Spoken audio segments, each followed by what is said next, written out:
Inscribed in ancient hieroglyphics is an ancient story. This story starts here.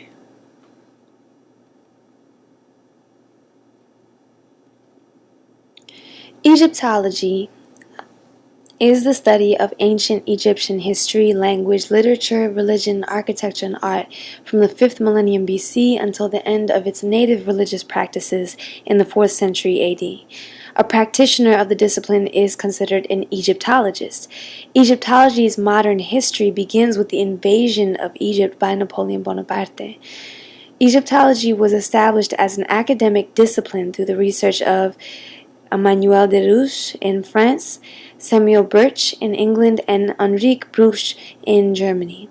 So Egyptology has in essence become a coveted obsession of many European scholars. Why? And why, when Egypt is portrayed in Western cinema, is it always depicted with European people? When in actuality, Egypt has long been a black land. In fact, the original name for Egypt, Kemet, is often translated to meaning land of the perfect black. The evidence lies in the museums in Egypt, in Kemet. There is no question of the origins of the land.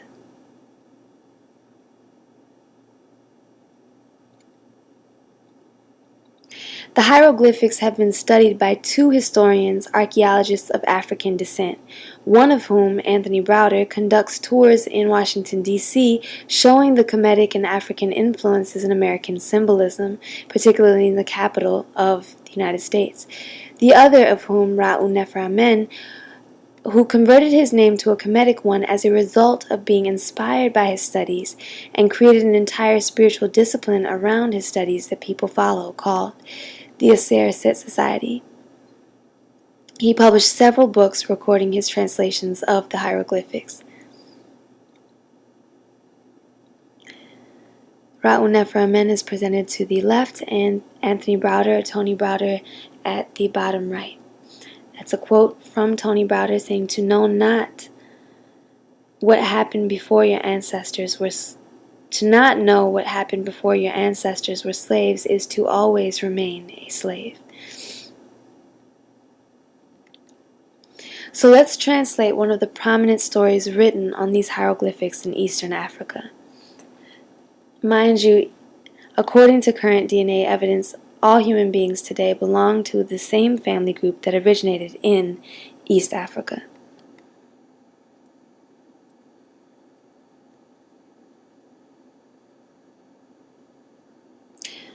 So according to our story, not just his or their story, according to these hieroglyphics, in the most ancient of times, a Kemetic king named Aser discovered the method of raising his consciousness to the highest division of his spirit and increasing his spiritual power to its highest potential.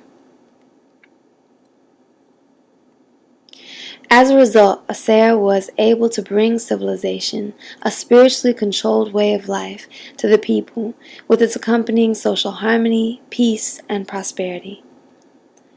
Order in the land was maintained by a system that effectively developed the moral faculties in people, and by allowing only such men and women who had developed their moral faculties to hold positions in government.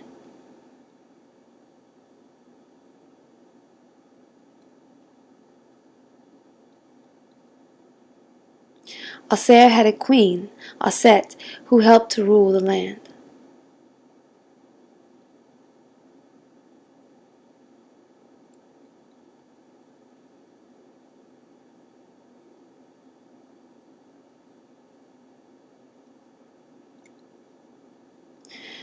Aser also had a brother named Set, in some translations short for Setan. It wasn't long before Aser's youngest, less spiritually developed brother, Set, became jealous of all the adulation and homage paid to Aser. Driven by his lust for power and the rebelliousness of his lesser developed spirit against the order and laws imposed by Aser, Set, with the assistance of a confederacy of no-gooders, killed Aser.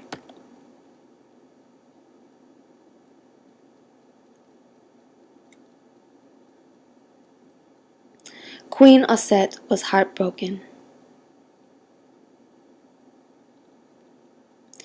But she wouldn't allow herself to wallow in grief. In ancient Kemet, certain rites were performed to one's body to assure a safe transition into spirit realm and beyond. Osset knew she had to perform these rites for her deceased husband.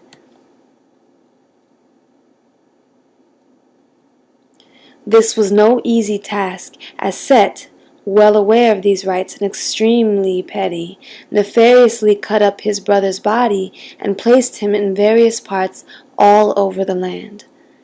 Still, Osset was determined to do her husband justice, and assembled the pieces of her husband's body to perform his last rites. It is said in the hieroglyphics that upon performing these last rites, Osset was visited by the spirit of her husband in the night, and awoke with a full womb. 9 months later born was Heru, translated in English to Horus. Some compiled aspects of Heru's story, according to the hieroglyphics, is that he was born on a date that would equate to December 25th. He was born of a virgin. His birth was symbolized by a star in the east. He was adorned by 3 kings. He was a teacher at the age of 12, and he was baptized to ministry by the age of 30. It is also said that he had 12 disciples. This was around 3000 BC, thousands of years before modern religion. Meanwhile, with Osset out of the way, Set usurped the kingship and proceeded to terrorize the world. He created the first empire and replaced the system of maintaining social order via moral or spiritual cultivation with a policing system. What was Setan's leadership like? Well, Set separated spirituality from the state, separated the creator from nature, separated spirit from physical matter, the divine from the mundane.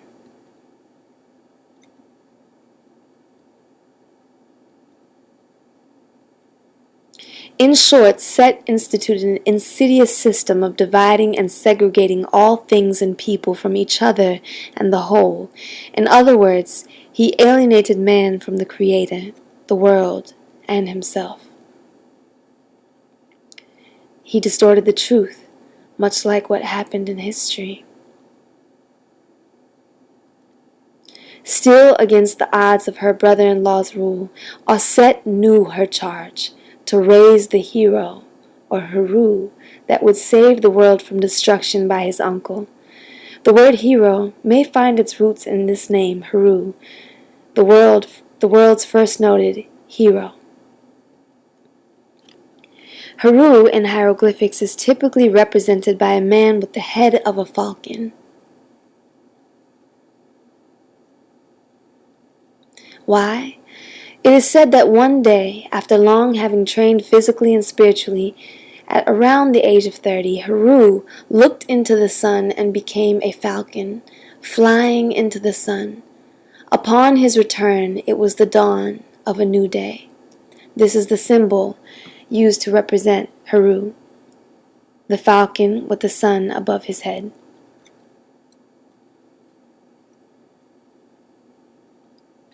According to the hieroglyphics, Heru then returned to earth to defeat his uncle and reclaim the throne back for good.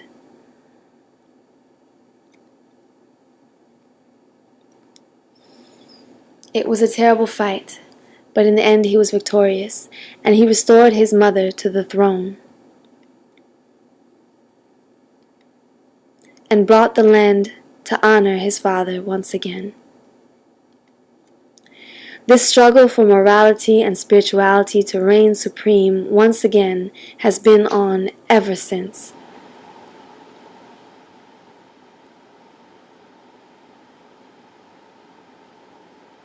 And this epic struggle between good and evil is all told in the ancient hieroglyphics, with Heru represented by the light and Set as the absence of light.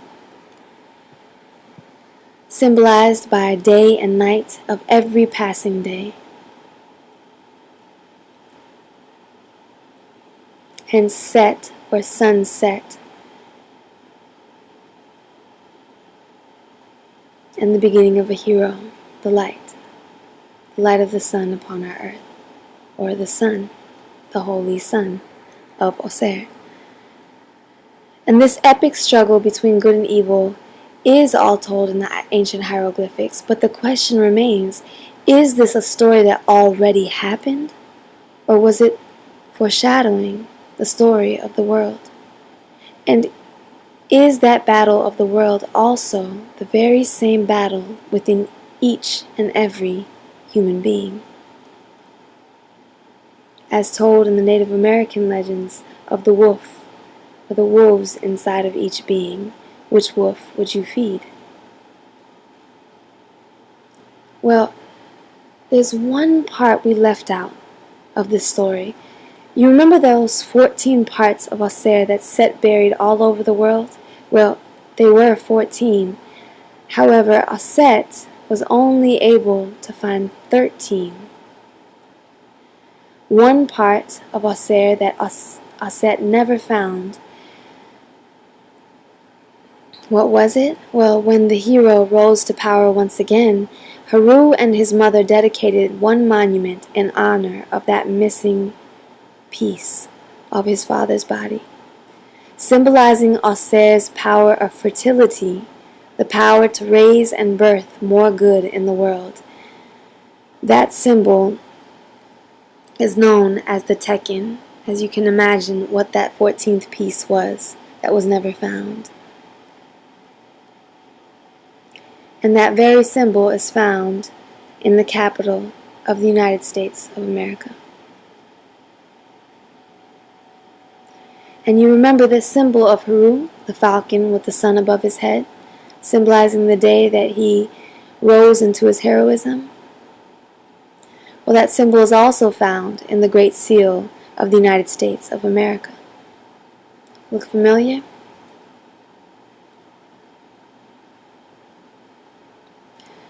And of course we know the pyramids, those ancient structures of ancient Kemet or Egypt, is also found in the economic symbols, the dollars, money of the United States of America. This is the ever watchful eye of Heru, watching over our actions to ensure justice. This is the eye of George Washington, metaphorized as the eye of Heru in the symbol of a pyramid. Any questions? So, one question might be, these are African symbols that represent the power of good in the world. So what is a historically racist government doing with them? Why, in a place where African descendants have been locked up or killed or enslaved every day, is there a matrix of African holy codes all over your city, the capital of your country,